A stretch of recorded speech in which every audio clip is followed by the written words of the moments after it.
Et bon, mes compétences sont en partie philosophiques, en partie d'économiste. C'est vrai que je m'occupe aussi des projets de réforme monétaire à tous les niveaux, pas seulement en Italie. Et donc, je crois que sur ces sujets-là, je pourrais apporter peut-être un peu, je ne sais pas si des clarifications, mais en tout cas, disons, des éléments de réflexion. Ça, c'est clair. Kako m'a invité, je lui dis, tu me donneras des textes. Il m'a dit, non, tu viens, tu écoutes. Bon, d'accord. Et alors, j'ai réagi. Et ça, c'est le fait. Et je pas. Ben oui, c'est un peu l'oralité africaine, on écrit jamais. Voilà.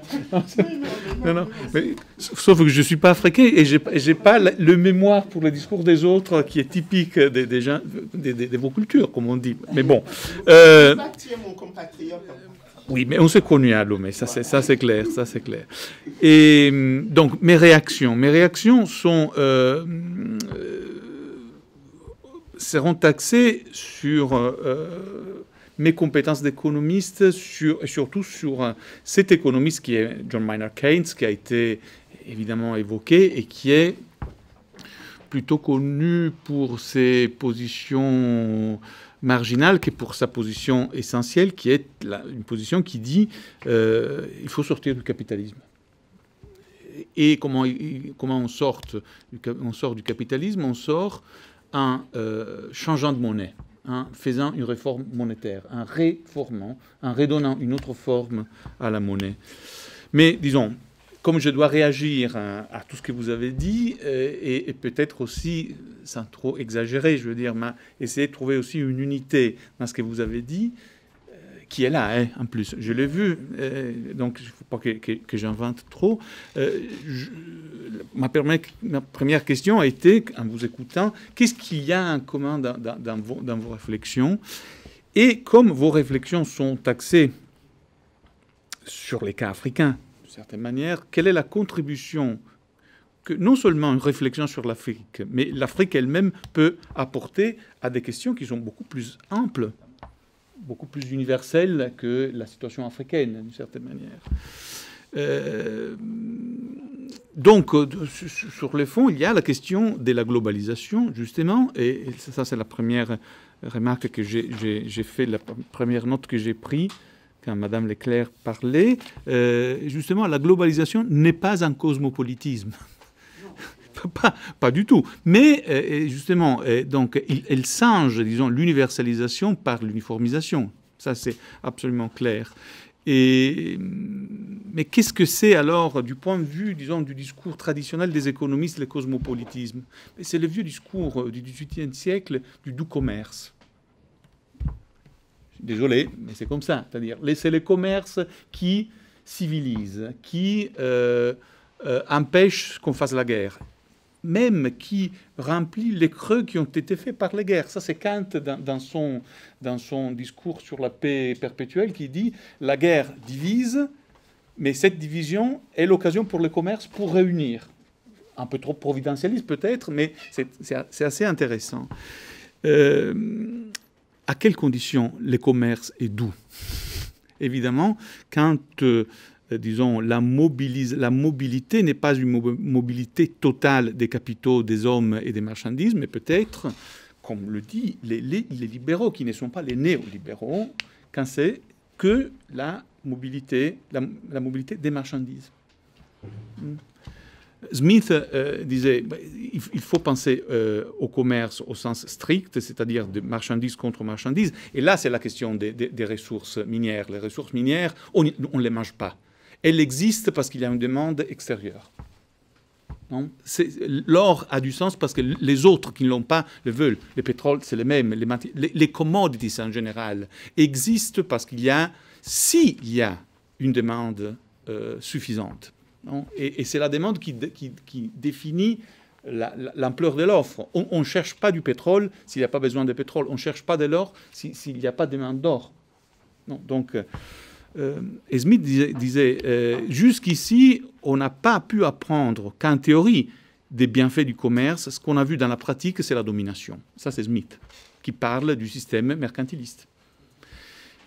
Et la globalisation, il faut le dire, même si elle s'est nourrie au niveau disons, de l'idéologie des discours libéraux, c'est une pratique mercantiliste, au fond. Et dans ce sens, il y a dans cette idée que c'est les marchés des capitaux, au fond, qui donnent de la direction pour la croissance, justement pour l'organisation globale de l'économie, il y a quelque chose de profondément centralisateur. C'est-à-dire que même si le néolibéralisme se dresse contre l'État et contre la planification, il y a un élément de planification assez fort qui est tout simplement sous-traité au marché financier. Et dans ce sens, il faudrait vraiment oser dire que le néolibéralisme est un bolchevisme.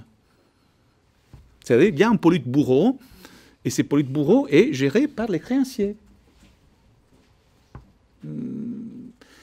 Heidegger était encore plus fin. Il disait, bon, il y a les soviets, puis il y a le chef, Staline, mais Staline, ce n'est que l'homme de façade. Derrière, il y a les Nurwenige, ceux qui sont toujours entre les oligarques, et qui n'ont pas de visage, mais qui poussent et qui donnent la direction. Donc la question, ça serait aussi, et ça c'est la question de Keynes, à quelles conditions on peut vraiment imaginer un système économique, une économie, dans le sens que tu évoquais. C'est-à-dire, c'est très bien ce que dit Michel, parce qu'en plus, en allemand, économie, c'est un mot savant, économie, qui ne dit pas Wirtschaft, il ne dit pas l'activité économique, mais dit l'ensemble bien harmonisé des parties. C'est ça. Comment faire, disons, une harmonie entre les parties prenantes? Comment faire ça? Dans une situation de décentrement, c'est-à-dire dans une situation où les rapports de force ne pèsent pas de façon déterminante. Je veux dire, ils sont là, mais ils sont surmontés d'une certaine manière par une sorte de compensation. Ça, c'est l'autre mot que Mme Leclerc a dit à un certain moment. Là, je l'ai noté parce que je trouvais que c'était vraiment très bien. Elle disait, mais dans quel... non, mais parce que j'ai pris des notes ici et là. Donc, voilà. Qu'est-ce que c'est une compensation équitable, non? Voilà, c'est ça la question. Et est-ce que les marchés, les commerces est capable d'arriver à ça? En tout cas, ce qui est clair, c'est que le capitalisme n'est pas le synonyme de l'économie des marchés, ça, au moins pour Keynes. Et peut-être là, on a des éléments, disons, de réflexion. Il ne faut pas jeter, comme on dit, l'enfant avec l'eau sale, c'est-à-dire que la monopolisation du marché de la part du capitalisme n'est pas encore l'identification. C'est-à-dire qu'il y a la possibilité de penser un décentrement suffisamment horizontal et égalitaire dans les échanges, mesurés par une unité de mesure qui est justement la monnaie et qui est l'enjeu politique fondamental. Depuis Aristote, la question c'est justement ça. Dites comment vous faites la monnaie, comment vous pensez la monnaie, et je vous dirai comment la police se tient. Si elle se tient ou si elle ne se tient pas. Parce que si vous construisez une monnaie qui est du capital, la police va se faire. Si vous construisez une monnaie qui est une mesure, la police se renforce. Donc, on est vraiment là. On est vraiment là. Et donc, je reviens à ce qui, dans Keynes, me fait penser qu'il y a... Vous avez eu vraiment des bonnes raisons pour mettre ensemble la question de la monnaie, la question des ressources, disons, minières. Dans son projet de 1944, j'ai encore 10 minutes, je crois, non? 5. Bien, alors je vais vite. Dans son... projet de 1944 à Bretton Woods, Keynes imagine une monnaie internationale qui n'est pas une monnaie de réserve, qui fonctionne sur un pied, qui est utilisée sur un pied d'égalité par tous les membres du commerce, tous les participants au commerce international, qui est construite et qui autorise des mécanismes de rééquilibre qui met en jeu non seulement le débiteur qui doit payer leurs dettes, mais les créanciers qui doivent dépenser leurs créances, donc recycler d'une certaine manière leurs créances, et qui n'a aucune nécessité d'être pensée comme une monnaie qui vit du relance et de la croissance constante. C'est plutôt une monnaie qui va vers l'équilibre, c'est-à-dire vers la compensation équitable. c'est une monnaie purement internationale qui est compatible et qui doit être compatible avec la permanence des monnaies nationales. Et ça, c'est la question de Bruno. C'est-à-dire, pourquoi imaginer qu'une monnaie all-purpose, comme on dit en anglais, qui fait tout, soit meilleure d'un ensemble harmonisé des monnaies spécialisées? On sait, tout le monde sait que, disons, dans tout domaine artisanal, les outils, il y a beaucoup de marteaux, parce qu'il y a beaucoup de clous. Je veux dire, il faut savoir, disons, mettre ensemble, disons, l'instrument et la fin qu'il sert. Pourquoi, en économie, on peut penser que c'est mieux d'avoir une seule monnaie pour tous les niveaux des échanges, pour tous les types d'échanges. Justement, alors Keynes pense à des monnaies nationales qui restent et qui sont dans un rapport d'échange, dans un taux d'échange fixe avec la monnaie internationale, mais ajustable. Qu'est-ce que ça veut dire, ça? Qu'il est fixe parce que comme ça, on a la possibilité de comparer les marchandises et d'avoir des prix internationaux. Il n'y a pas de risque de change. Et ça, c'est le grand avantage, d'une certaine manière. Mais de l'autre côté, comme dans les commerces, Kako le disait très bien, on peut faire tous les programmes qu'on veut, puis après, il faut s'adapter. Et dans les commerces, il y a des déséquilibres, il faut changer les taux d'échange, modifier les taux d'échange de manière que l'équilibre soit servi. Les Bancor, la monnaie internationale, n'est qu'une pure monnaie de compte, pour reprendre la distinction que faisait Bruno, et Bruno sait très bien qu'il vient de Keynes, du Treatise on Money de 1930. Money and money of account. Non, la monnaie est...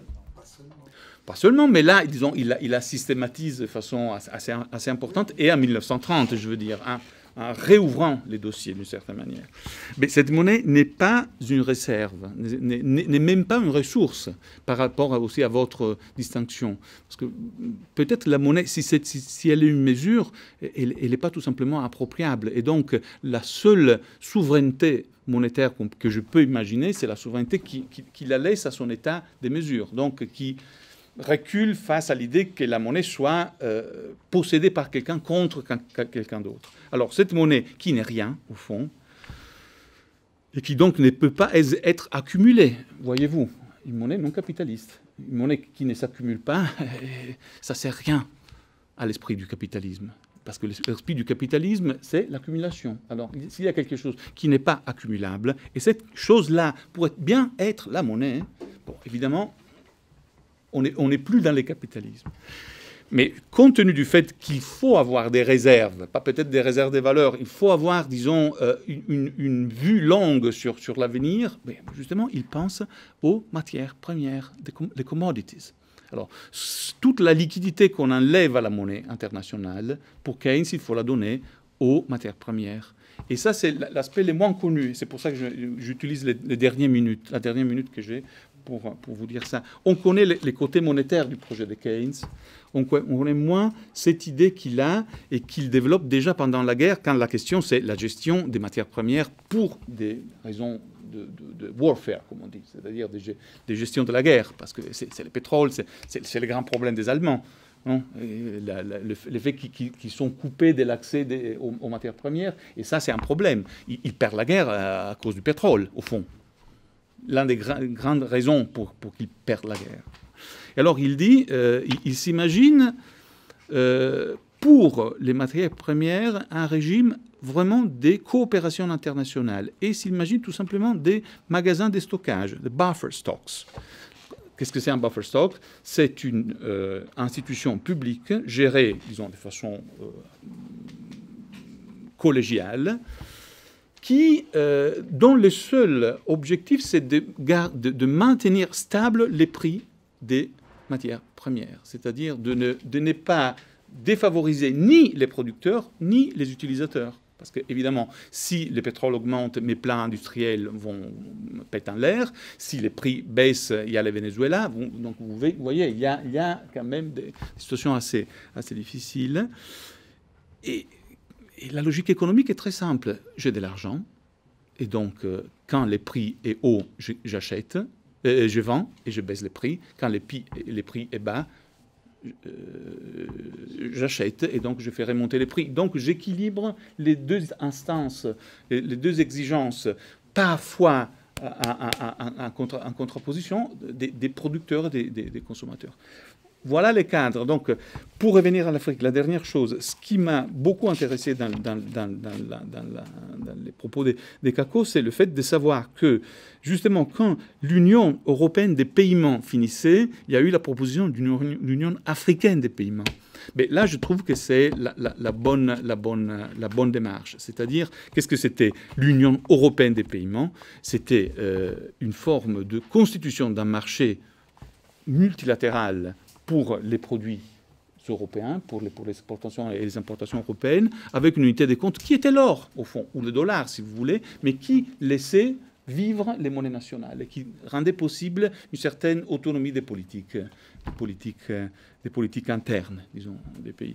Alors, moi, Kako le sait très bien, je continue à penser qu'une sortie, disons, de la servitude qui est incarnée par les francs CFA, il ne suffit pas de la penser comme une sorte de réappropriation de la souveraineté, c'est-à-dire on s'auto-exploite. Non, non, on est capitaliste chez nous, c'est-à-dire on africanise le capitalisme. Le capitalisme, on ne peut pas l'africaniser parce qu'on ne peut même pas l'européaniser d'une certaine manière. Le capitalisme est complètement apolide, au sens qu'il n'y a pas de police là où il y a le capitalisme. Donc, alors, de ce point de vue-là, il serait très intéressant de travailler justement sur le dernier aspect que tu posais, la question de l'informel, c'est-à-dire comment imaginer des monnaies locales, des circuits monétaires locaux qui fassent émerger d'une certaine manière l'informel sans le formater. Et voilà, là je m'arrête parce que je crois que j'ai beaucoup donné.